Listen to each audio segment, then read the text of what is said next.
Hi guys. Hello guys. Welcome back to another video. Today I am crocheting this zipper pouch. It is so fun and so easy to make, and actually all the credits will go to this channel that I found, and she does a lot of tutorials for zipper pouches, crochet, and they are so easy, actually easier than it looks. And this one can be done in probably a few hours if you really work on it. If you're gonna crochet non-stop, it's probably gonna be done in a few hours. So I've been doing this for a few days and it's just so much fun. I'm almost done. I actually have one more row, and then I'm just gonna do one single crochet row at the end, turn it up inside out, and then single crochet inside, and then put it back in, single crochet the two parts, inside, and then we will be done with that. So I'm super excited about this pouch, but I do want to put my logo on here before putting it, single crocheting it together, so it's easier that way. But I will link the video tutorial of the channel that I found in the description if you wanna crochet along with me the pouch that I'm crocheting at the moment. Today we will be talking about a story of a bride to be that had so much future ahead of her, and she vanished on the campus of Yale University just 5 days before her wedding day. She was a promising student and a very talented scientist. She was a student of Yale University. So let's start from the beginning. Annie Le was born in San Jose, California, to a Vietnamese American family.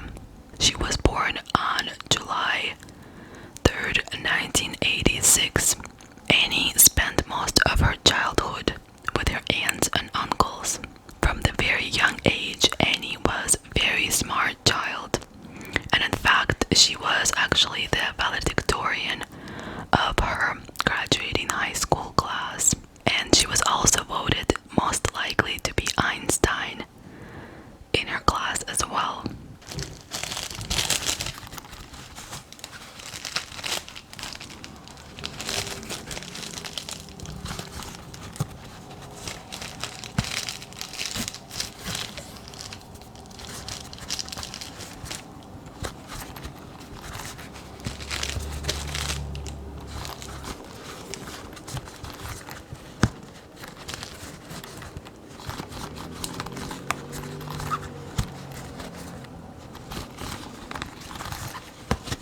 So, the stitch is really tight, so that makes it a little bit more harder on the hand to crochet when the stitch is so tight.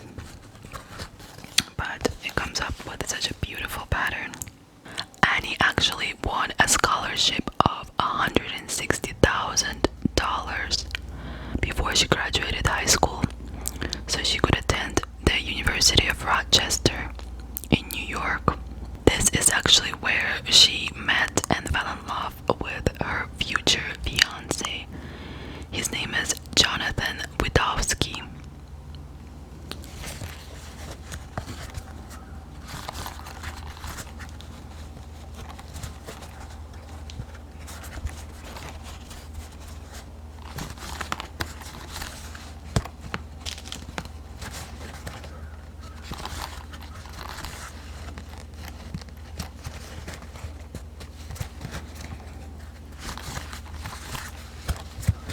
Annie's sister actually stated that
actually created a word specifically for things that Annie did, and the word was Annisms.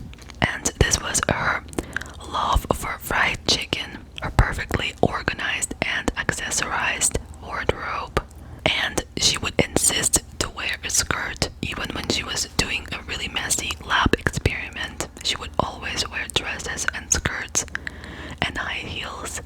She was just a very fashionable girl and really smart too. She was a caring, true friend, a very helpful lab partner, and very talented scientist.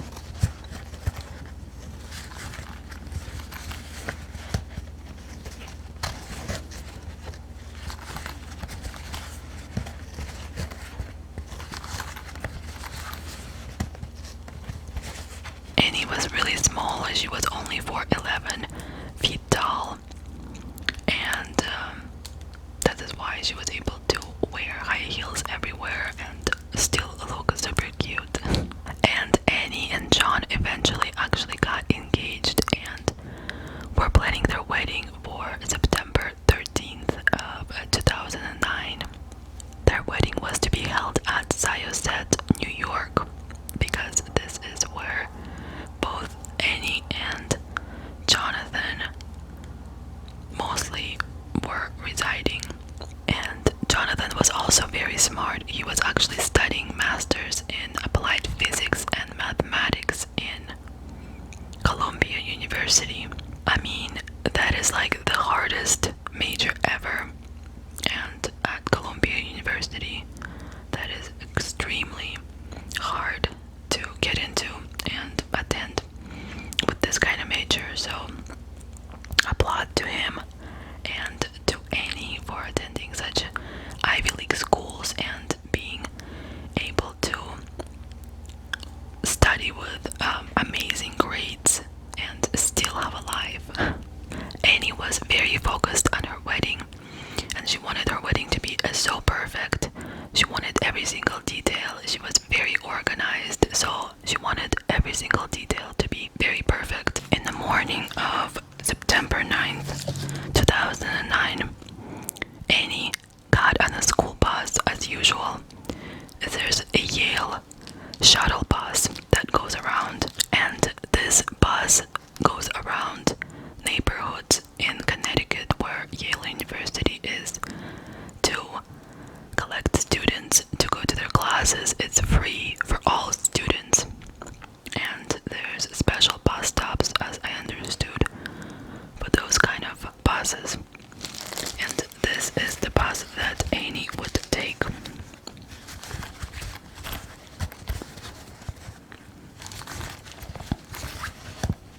This is a free service for Yale students, and Annie hopped on a bus that morning and headed to one of her campuses. And this campus was called the Sterling Hall of Medicine, where she headed first. At around 10 a.m., Annie walked to another building that was on campus. From Sterling Hall, she walked to 10 Amistad Street because this is where her research lab was actually located. It seemed that she was planning to come back to Sterling Hall because she left her phone, she left her whole purse with all the money inside her office in Sterling Hall before heading over to the research lab and the other building. A little after 10 a.m., she was seen entering the building on Amistad Street on CCTV.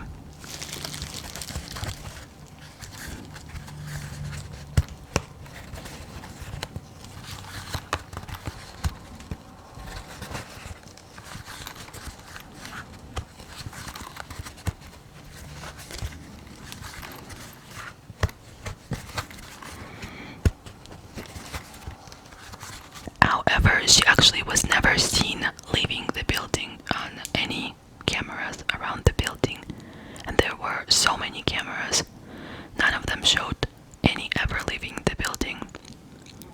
And Annie actually lived at the time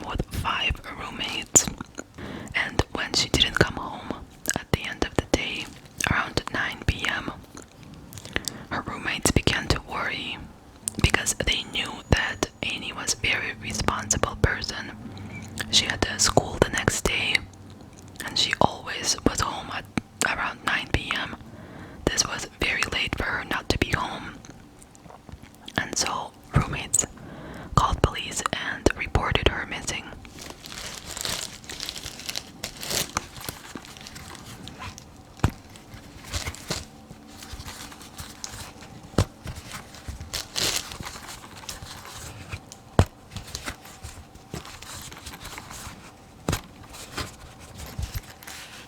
Annie would always notify either her boyfriend or her roommates if she's gonna be coming late.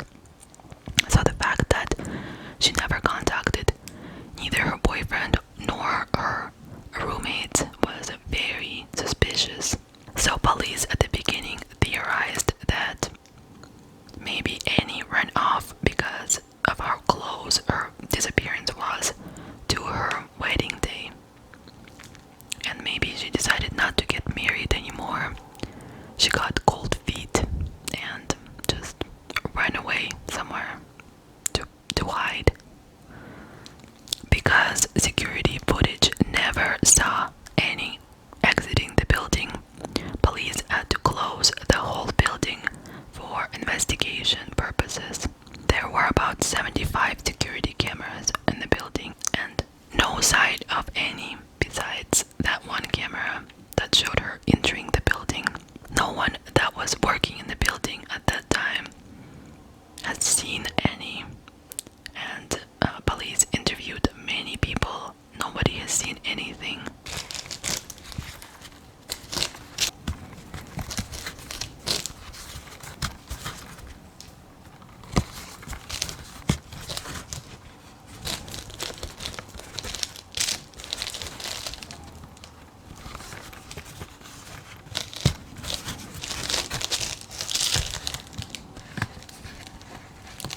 So her fiance Jonathan was actually in New York at that time. He wasn't in Connecticut.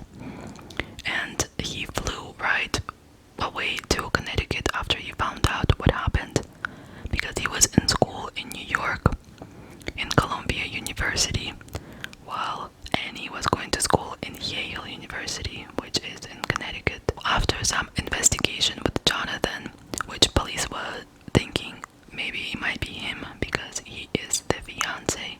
After some investigation, the police ruled him out as a suspect. Police also started theorizing that maybe someone tried to rob the lab that she was in, because that lab had a lot of very valuable equipment, very expensive equipment.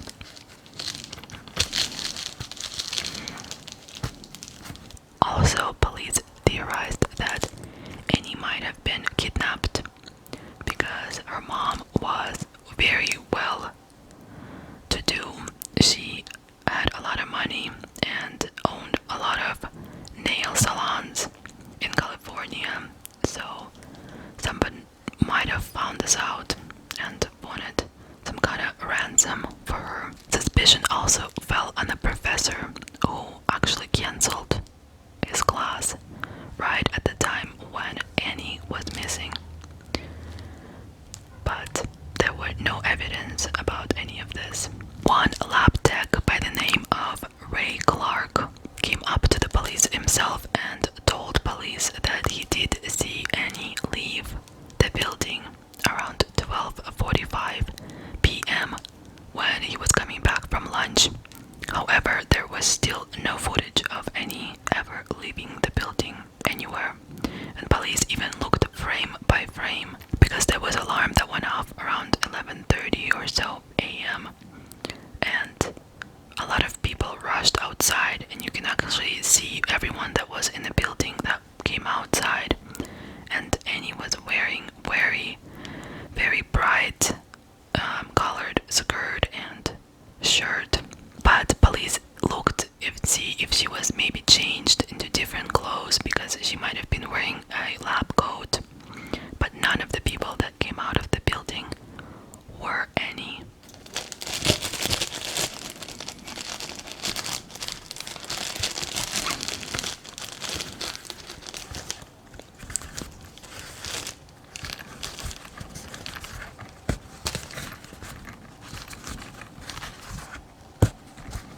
Authorities did not know what to do, so they decided to turn to the local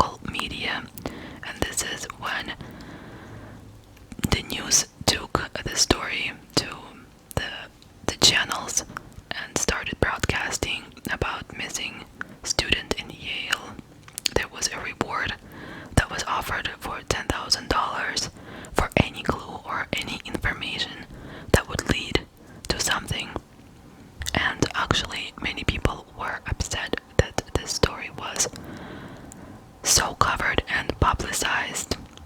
And many people were saying that the reason why this story was so publicized because this was a student of an Ivy League university, which is such a prestigious school, and the student was from a very nice, prestigious family.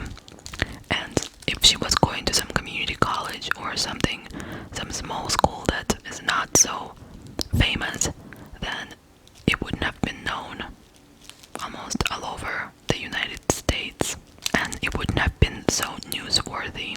Anyway, police discovered that Annie actually went up to the lab that she was planning to go to. After entering the building, she was using her key card at 10:11 a.m. to enter the lab room where she was planning to work, and this can only be entered by lab techs. No one else can enter this room. No one else has the access card. And Annie never left this lab room again.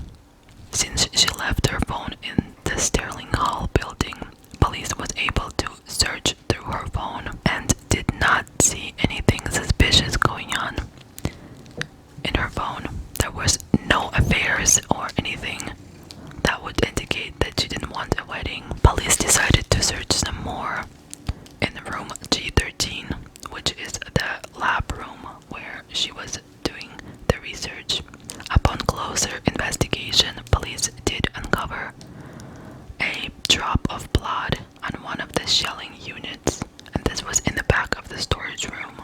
Police did discover some beads laying by the room G22, which was the storage room, and these beads were discovered to be Annie's beads because they were from the necklace that she was wearing that day. After this discovery, police decided to go more in depth and search both G13 and G22 rooms. So police decided to lift all the ceiling tiles in room G22, and they discovered one bloody sock in the ceiling, and they also discovered one blue bloody surgical glove.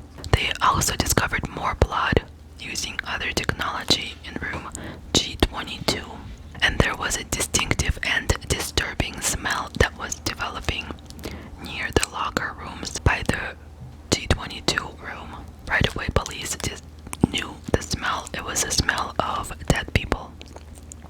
So they brought in the cadaver dogs right away to try to locate the source of the smell, of course.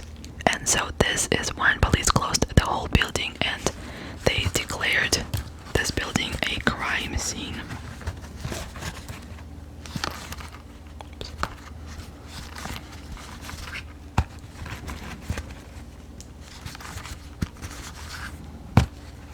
Police was searching trash cans in the building, outside of the building, anything and everything they were searching. And of course, such established university as Yale did not like and didn't want this kind of negative publicity. And so Yale University, of course, encouraged students not to answer any questions, not to speak to authorities or anyone, the media, to get more attention on them. So eventually, on September 13th at 5 p.m., Annie's decomposing body was found. It was found stuffed upside down inside a wall behind a metal utility panel in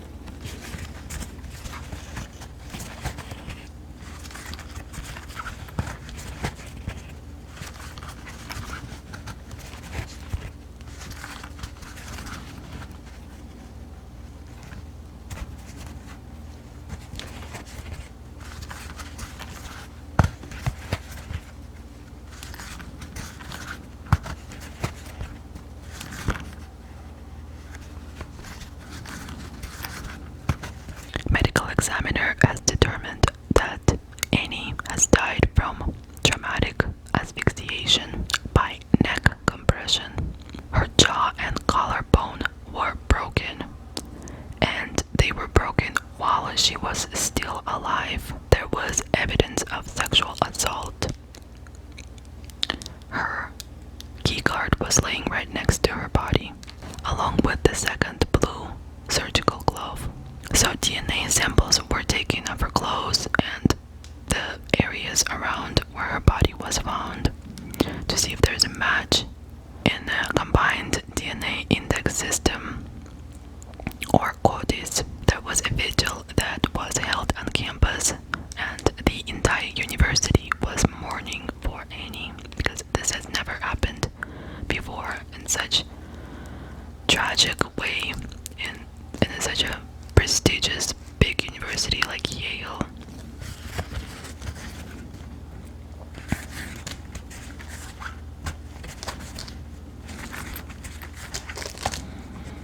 This actually made students uneasy and scared to travel alone from class to class, because no one knew if the killer was on campus or not. So students actually were traveling in groups more often. People were even quitting their jobs at Yale University and turning down work because of this incident. Not long after DNA samples were sent to the lab, a match came back.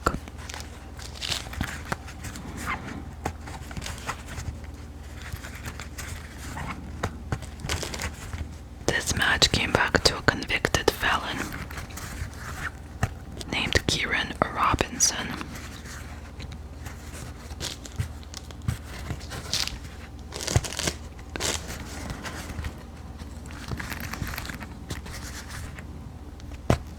However, it turned out that Kieran Robinson has actually been killed a long time ago, a few years before Annie was killed. So it was definitely not him. The explanation of DNA on her body was that he actually worked in that same building as a construction worker before he died, and he must have been touching the wall, and his DNA is there now because of that. So there were no other matches, unfortunately, in the database, and police still did not have any answers.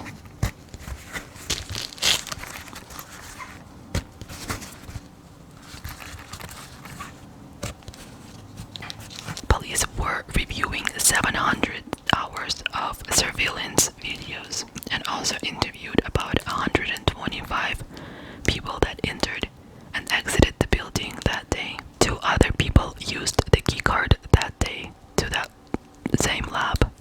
One of them was a third-party contractor who was quickly ruled out as a suspect because he was seen on CCTV leaving before Annie got there, or around the same time.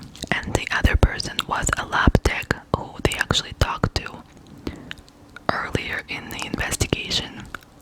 His name is Ray Clark.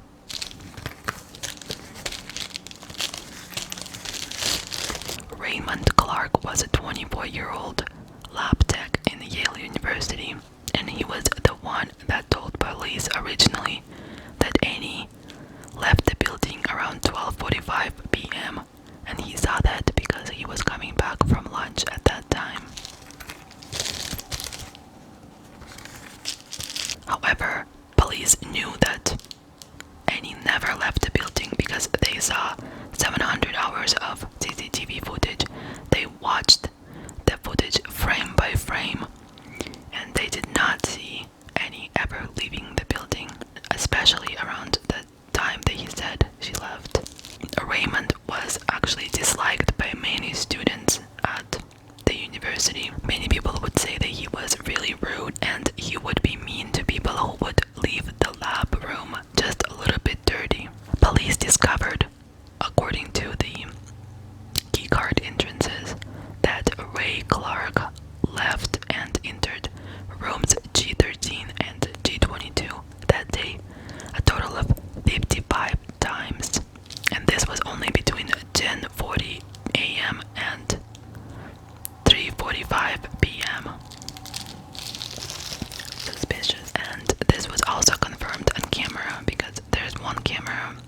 by the basement rooms, which caught Ray entering as well. He was also one of the people who left during the fire alarms with a bunch of people, and then he came back around 1 p.m. He was also seen on camera in different color scraps, completely changed into new scraps around 3:45 p.m. before he clocked out. At one point, a CCTV camera in a different building caught Ray with his hands buried in his face, and he was on a bench looking like he's crying or just really upset. Police also noticed scratches and bruises on his face, and Ray said that these scratches were from his cat. Police asked Ray to come in for a polygraph test, which he did, and he failed the polygraph test. But unfortunately, polygraph test cannot be put in as an evidence, and it was not submissible, so Ray was let go at that time. But before he was let go, he was asked to submit his DNA, which he did. And the DNA matched to Ray Clark. And this is when police got a green light to go and arrest Ray.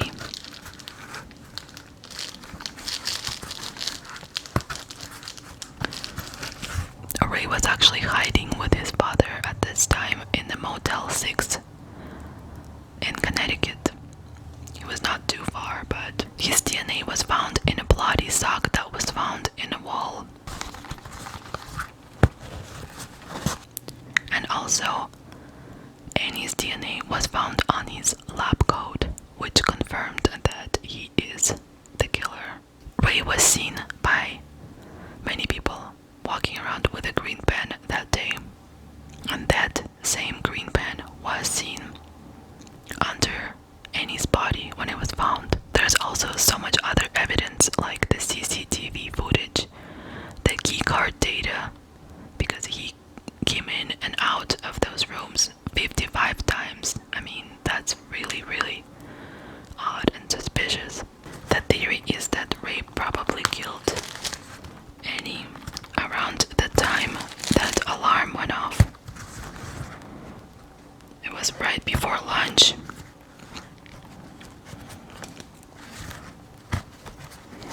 And Ray changed his scrubs and went out with the rest of the crowd. This is when he came out, and he was seen on CCTV footage holding the door for others to come out of the building. Meanwhile, he just murdered a girl, an innocent person, and he has the decency pretend like he is so polite to hold the door for people when he has done something so evil. So after he came back from after 1 p.m. because he went to lunch, then he came back and he actually moved Annie's body through the room at G22 and stuck her body behind the panel there. No one could find a motive why this happened, because Ray and Annie did not seem to be friends. They never communicated ever, and the only motive police found might have been an email that Annie sent out. It was a mass email to the whole building announcing that she is getting married in a few days and she's going to be gone for her honeymoon for a few days, and she won't be doing research at that time.